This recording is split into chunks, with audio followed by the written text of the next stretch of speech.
The examination room at Camp Clinton in Mississippi is lit by two overhead lamps that, in the summer heat of 1945, an 18-year-old German prisoner of war is carried in on a stretcher. Her face gray, her breathing shallow. The American doctor lifts the edge of her uniform shirt and sees bruising so dark it looks like ink spilled across her left side. He presses gently near her ribs. She does not scream. She does not move. That is when he knows something very wrong. What the medical exam reveals in the next 20 minutes will force the camp commander to rewrite his incident report 3 times because the first 2 versions are too disturbing to send up the chain of command. We are at Camp Clinton, a prisoner of war facility in Mississippi, in late June of 1945. Germany has surrendered 5 weeks ago. The war in Europe is over. But prisoner of war transports are still arriving on American soil because the logistics of sorting, processing, and repatriating hundreds of thousands of captured enemy personnel takes months. Most of the prisoners arriving now are men, soldiers captured in the final collapse of the Third Reich. But this transport is different. The truck that pulls up Tough Camp Gate on June 23rd carries 11 prisoners. 10 are men. 1 is a woman. Her name, according to the transport manifest, is Elena Hartmann. She is 18 years old. She was captured in Bavaria in early May, listed as a vermicoxylary, and processed through a holding facility in France before being shipped across the Atlantic. The guards at Camp Clinton do not know what to do with her. The camp has no female barracks. It has no female guards. If there's no protocol for a German girl who looks like she might collapse at any moment, the camp clerk calls the commander. The commander calls the medical officer. The medical officer, Captain Andrew Collins, walks across the compound in the heat and sees her sitting on the ground near the truck, leaning against a rear wheel. She is thin but not skeletal. Her uniform is too large. Her hands are wrapped around her knees. When Collins kneels down and asks her in broken German if she is injured, she shakes her head. He does not believe her. Her lips are pale. Her eyes are redglassy. She is sweating even though she is sitting in the shade. Collins orders her moved to the infirmary immediately. 2 guards lift her under the arms and carry her across the yard. She does not resist. She does not speak. Halfway to the building, she vomits onto the dirt. The guards stop. Collins sees blood mixed in with the bile. That is when he starts running. We are now inside the camp infirmary, a long wooden building with 8 beds and 2 examination rooms. Elena is placed on a cot in the second room. A nurse, Corporal Susan Hayes, cuts away the top half of Elena's uniform with medical shears because the girl is too weak to undress herself. What they see stops both of them. Elena's torso is covered in bruises. Some are yellow and fading. Some airy purple and fresh. The worst are along her left side from her lowest rib down to her hip. The skin is swollen and tight. Captain Collins presses 2 fingers just below her rib cage on the left side. Elena gasps and tries to pull away. He presses again, more gently. Her abdomen is rigid. That rigidity is a classic sign of internal bleeding. Collins has seen it before in soldiers with shrapnel wounds, in men whose livers or spleens have been torn open by metal fragments. But Elena has no shrapnel wounds. She has no gunshot entry points. She has bruises. That means blunt force trauma. That means she was beaten. Collins asks her in German who did this to her. She does not answer. He asks her when it happened. She closes her eyes. He asks her if it was before or after she was captured. She whispers something so quietly that Corporal Hayes has to lean in to hear it. Hayes straightens up and looks at Collins. She says Elena told her it was after she was captured, after she was processed, after she was into the holding facility in France. Collins steps out of the room and tells Theodorly to find the camp commander immediately. Then He goes back inside and tells Hayes to prepare for emergency surgery. Elena is hemorrhaging internally. If they do not operate within the next few hours, she will die on that cot. But there is something else. Something Collins noticed, but did not say out loud yet. The bruising pattern is wrong. It is too focused, too deliberate. It does not look like she was beaten in a fight. It looks like Simeone targeted specific areas of her body with precision. We are in the makeshift operating room at Camp Clinton.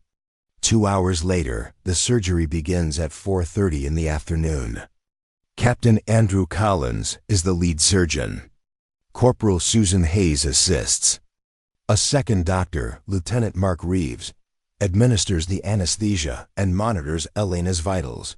The camp commander, Colonel Henry Wallace, stands outside the door waiting. He has already sent a coded telegram to the regional command in Texas informing them that a female German prisoner of war is undergoing emergency surgery for suspected internal bleeding caused by assault. He does not yet know who assaulted her or where, or why. Collins makes the incision along Elena's left side, following the line of her lowest rib. The moment he opens the peritoneum, the abdominal cavity, blood wells up and spills over the edges of the incision. Hayes uses a suction tube to clear it. Collins reaches inside and locates the spleen. It is ruptured. The capsule that surrounds the organ has been torn in 2 places, and blood is leaking into the abdominal cavity at a steady rate. If this had gone untreated for another 6 hours, Elena would have bled to death internally without ever screaming. Because a ruptured spleen often does not hurt until the very end. But that is not what shocks Collins. What shocks him is the condition of the surrounding tissue. The spleen is not the only damaged organ. Elena's left kidney is bruised. Her lower ribs on the left side show hairline fractures that are already beginning to heal. That means the trauma happened at least 2 weeks ago. Possibly longer. Collins has seen injuries like this in men who were tortured. He has seen them in prisoners who were beaten methodically over and over in the same place with the intention of causing maximum internal damage without leaving obvious external wounds. Collins removes the ruptured spleen entirely. It is a standard procedure. Humans can live without a spleen, though their immune systems are weakened. He clears the abdominal cavity of blood, checks for additional bleeding, and closes the incision. The surgery takes 90 minutes. When it is done, Collins strips off his gloves and walks out into the hallway. Colonel Wallace is still there. Collins tells him that Elena will survive, but she needs to be questioned as soon as she wakes up. Wallace asks why. Collins says because someone tried to kill her slowly, and they almost succeeded. Elena wakes up 36 hours after the surgery. We are now on June 25th, 1945. She's in a private room in the infirmary, guarded by a female civilian nurse borrowed from the nearby town of Clinton. The camp still has no female guards, so Colonel Wallace made an emergency hire. The nurse's name is Margaret Dalton. She is 52 years old. She has worked in hospitals for 30 years. She sits next to Elena's bed and waits for the girl to open her eyes. When Elena wakes, she does not ask where she is. She does not ask what happened. She stares at the ceiling. Margaret offers her water. Elena drinks. Margaret asks her if she is in pain. Elena nods. Margaret gives her a small dose of morphine. Then Margaret asks her if she is ready to talk. Elena closes her eyes again. Margaret does not push. She has seen trauma before. She knows that silence is sometimes the only protection left. 2 hours later, Colonel Wallace and Captain Collins enter the room. Wallace pulls up a chair. Collins stands near the door. Wallace speaks in English, and Margaret translates into German. Wallace tells Elena that she is safe now. He tells her that no one in this camp will hurt her. He tells her that if she can explain who injured her, the United States Army will investigate. Elena does not respond. Wallace waits. Collins shifts his weight. Margaret touches Elena's hand. That is when Elena starts talking. She speaks in German. Slowly, with long pauses. Margaret translates in real time. Elena says she was not a soldier. She was a telephone operator for a Wehrmacht supply unit in Bavaria. When the Americans advanced in late April, her unit retreated. She was separated from them during an air raid. She hid in a barn for 3 days. On May 2nd, American soldiers found her and took her into custody. She was processed as a prisoner of war and sent to a holding facility near Lyon in France. That facility was supposed to be temporary. Prisoners were supposed to stay there for a few days, maybe a week, before being moved to permanent camps or repatriation centers. Elena stayed there for 6 weeks. Let us know in the comments where you are watching this from. Are you in the United States, Germany, the United Kingdom, or somewhere else? We would love to know who is keeping these stories alive. We are going back now to the holding facility near Lyon, France. In mid-May of 1945. This is where Elena's injuries began.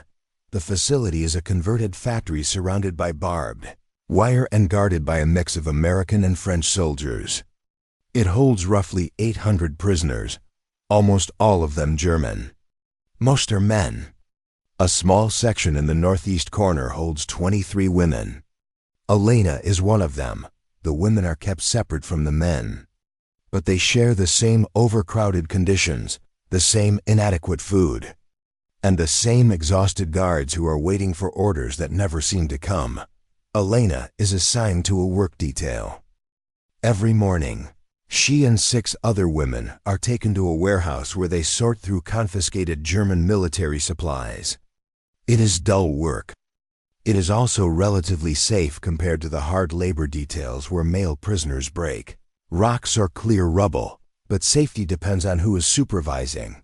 For the first 2 weeks, the detail is supervised by an American sergeant named Kowalski. He is strict but fair. He does not harass the women. He does not touch them. Then Kowalski is transferred, and a new supervisor takes over. His name is never mentioned in the official reports. Elena refers to him only as the French corporal. He is part of the Free French Forces, a volunteer unit attached to the Allied occupation forces. He is in his 40s. He drinks. He carries a wooden baton on his belt. On his first day supervising the women's work detail, he makes it clear that he hates Germans. He tells them that his village was burned by the Wehrmacht in 1940. He tells them that his sister was killed in the fire. He tells them that every German in the facility deserves to suffer. For the first week, he only shouts. Then he starts using the baton. He strikes the women on the shoulders, the back, the legs whenever they slow down or make a mistake. Elena is struck twice in the first 3 days. The blows hurt, but they do not injure her seriously. Then, on May 22nd, she drops a crate of radio parts. The crate shatters. Parts scatter across the floor.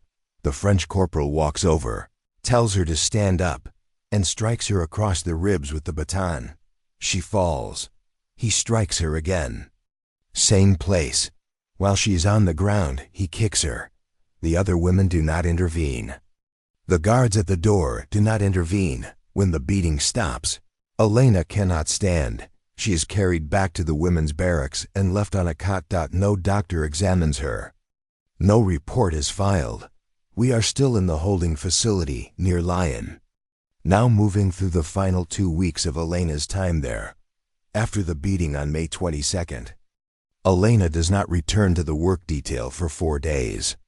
She lies on her cot, barely able to breathe without pain.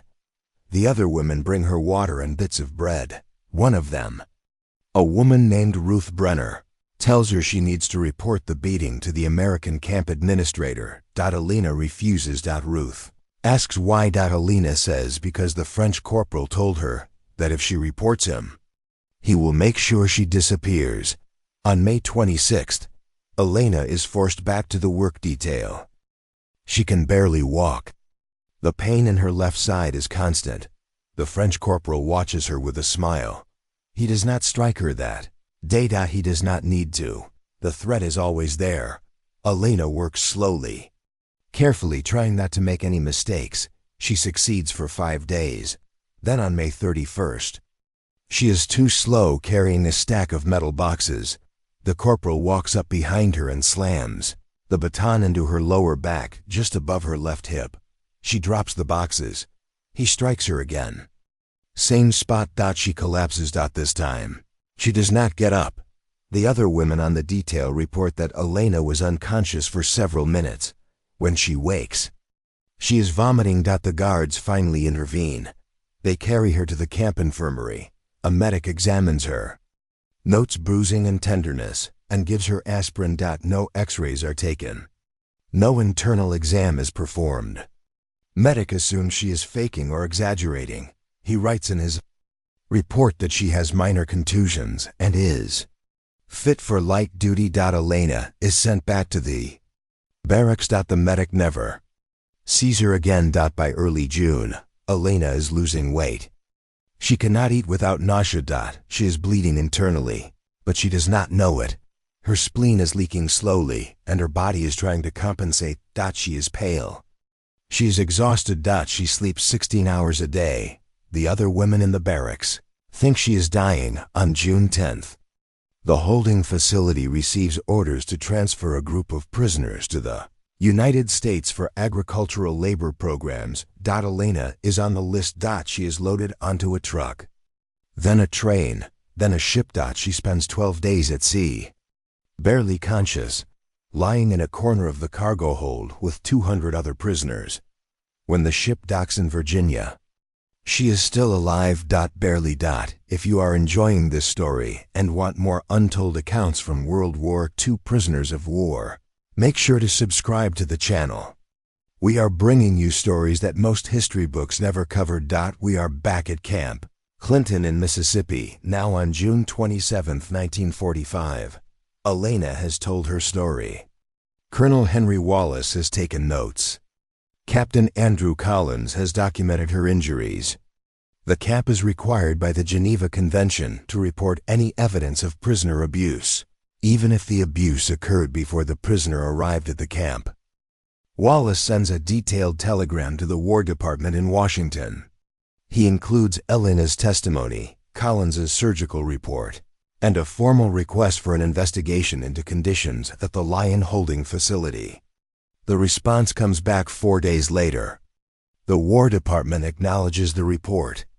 They confirm that an investigator will be assigned. They instruct Wallace to keep Elena isolated and to document her recovery. They also issue a warning. The telegram states that accusations of abuse by Allied personnel, especially Free French forces, are politically sensitive. The investigator will need corroborating testimony. Elena's word alone may not be enough. Wallace reads the telegram twice, then locks it in his desk. He does not show it to Elena. Meanwhile, Elena is recovering. The surgical wound is healing. Her strength is returning, but her mental state is fragile. She barely speaks. She refuses to leave her room. Margaret Dalton, the civilian nurse, stays with her most of the day. Margaret tries to get her to eat more. Elena eats a little. Margaret tries to get her to walk around the infirmary. Elena takes a few steps, then sits down again. Margaret asks her what she's afraid of. Elena says she is afraid that the French corporal will find out she talked. On July 5th, the investigator arrives. His name is Major Robert Ellison. He is a military lawyer attached to the Judge Advocate General's office. He has investigated 3 other prisoner of war abuse cases in Europe, all involving American or British personnel. This is his first case involving a Free French Forces member. He spends 2 days interviewing Elena, taking detailed notes. He asks her to describe the French corporal's appearance, his accent, his behavior. Elena does her best, but she never learned his name. Ellison tells her that makes the investigation harder, but not impossible. Ellison then travels to Lyon. He arrives at the holding facility on July 12th. By then, the facility is nearly empty. Most of the prisoners have been transferred or repatriated. The French corporal is gone. No one knows where. Ellison interviews the remaining guards. None of them remember a French corporal who supervised a women's work detail. None of them remember a prisoner named Elena Hartman. Ellison checks the facility records. Elena's name appears on a transfer list, but there is no intake form, no medical report, and no disciplinary file. It is as if she was never there. Before we continue, let us look at the scale of what was happening in the summer of 1945. At the end of the war, the Allies held more than 11 million prisoners of war. Germany alone had over 7 million displaced persons, prisoners, and surrendered soldiers in Allied custody. The United States held approximately 375,000 German prisoners of war on American soil in camps scattered across 46 states. Processing, feeding, guarding, and eventually repatriating these prisoners required a logistics operation larger than most military campaigns.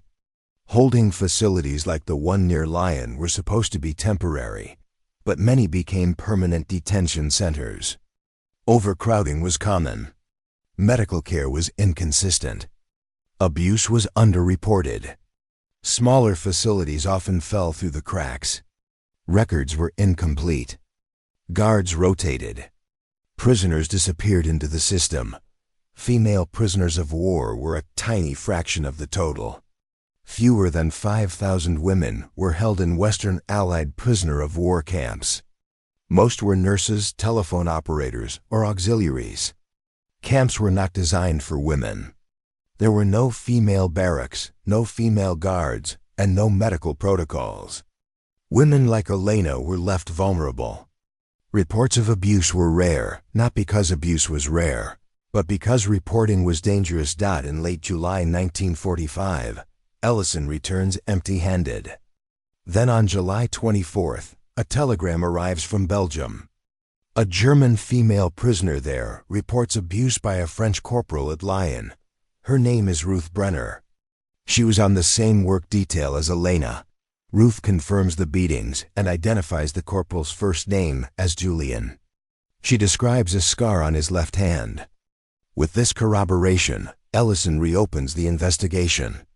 One suspect emerges, Julian Durac. The Free French forces refuse to compel him to cooperate. An internal investigation produces no public report.